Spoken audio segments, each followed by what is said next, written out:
તો હાલો મિત્રો, આપણા વિડીયો જોતા તમામ ખેડૂત મિત્રોને રામ રામ।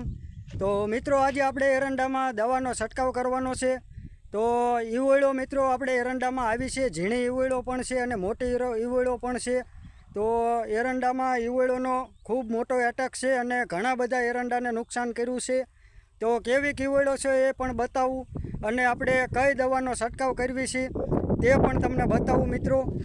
તો ચાલો મિત્રો, આપણે એરંડા બતાવું પછી દવા પણ બતાવું।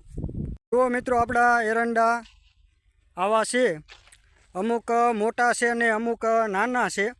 જે મોટા છે એમાં ઓછો વાંધો આવ્યો છે, એમાં પણ નુકસાન તો છે। જો આ રીતના પાંદ આપણા ખાઈ જાય છે, પણ એમાં એટલો બધો વાંધો નથી આવતો, તકલીફ નથી। પણ જે આપણા નાના એરંડા છે એને તો સાવ આવી રીતના પાંદ ખાઈ ગયા છે અને આવી રીતના અંદર જો આવી ઝીણી ઈવોળું છે, પાતળી। તો આમાં ઝીણી ઈવોળું પણ છે અને મોટી ઈવોળું પણ દેખાય છે। આપણે ઘણી જગ્યાએ જોઈને નિરીક્ષણ કર્યું, જો આટલું બધું નુકસાન કરેલું છે। આ એરંડા આપણા 2 દિવસમાં તો આ ખાલી આપણે આવો દાંડલો જ રવા દે, બાકી પાંદ બધા ખાઈ જાય। તો ઘણી બધી જગ્યાએ ઈવોળું આપણે દેખાણી છે અને આવા બાવા વળી જાય છે પાનને।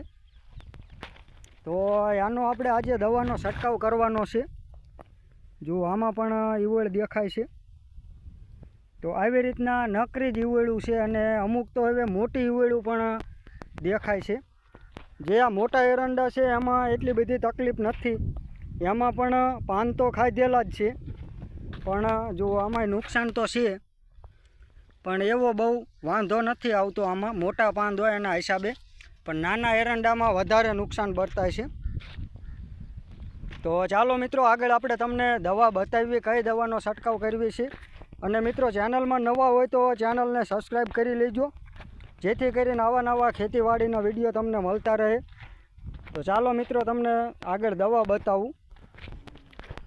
તો જુઓ મિત્રો, આપણે 2 પંપા ચાલુ કર્યા છે અને ટીપડું પાણીનું ભરીને આવી જઈએ છીએ। તો દવામાં મિત્રો આપણે આ કમાન્ડો દવાનો છંટકાવ કરવી છે। તો અત્યારે મિત્રો એમાં આપણે ટેકનિકલની વાત કરીએ તો એમાં મેક્ટિન બેન્ઝોઇટ 1.9% ઇસી આપણે લિક્વિડ ફોર્મમાં આપણે છંટકાવ કરવી છે આનો, નકર એક આપણે 5% મમરીમાં આવે છે।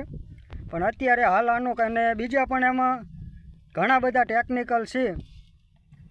તો આનો છંટકાવ કરવી છે, લાંબા ગાળાના રિઝલ્ટની દવા છે મિત્રો।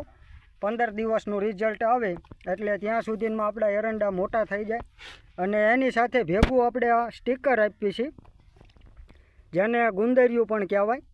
અત્યારે ગુંદરિયું આપીએ એટલે મિત્રો આ દવા જે આપણી છે એ પાંદમાં બધે પ્રસરી જાય, એટલે રિઝલ્ટ થોડુંક સારું આવે। તો ભલે ચાલો મિત્રો, કેવું રિઝલ્ટ આવે છે, આગળ આપણે કેવા એરંડા થાય છે બધું આગળ વિડીયોમાં પછી બીજા વિડીયોમાં બતાવશું। તો ફરી મળીશું મિત્રો નવા વિડીયોમાં, અને જો ચેનલમાં નવા હોય તો ચેનલને સબસ્ક્રાઈબ કરી લેજો, જેથી કરીને નવા ખેતીવાડીના વિડીયો મળતા રહે। તો રજા લઈએ, જય જવાન જય કિસાન।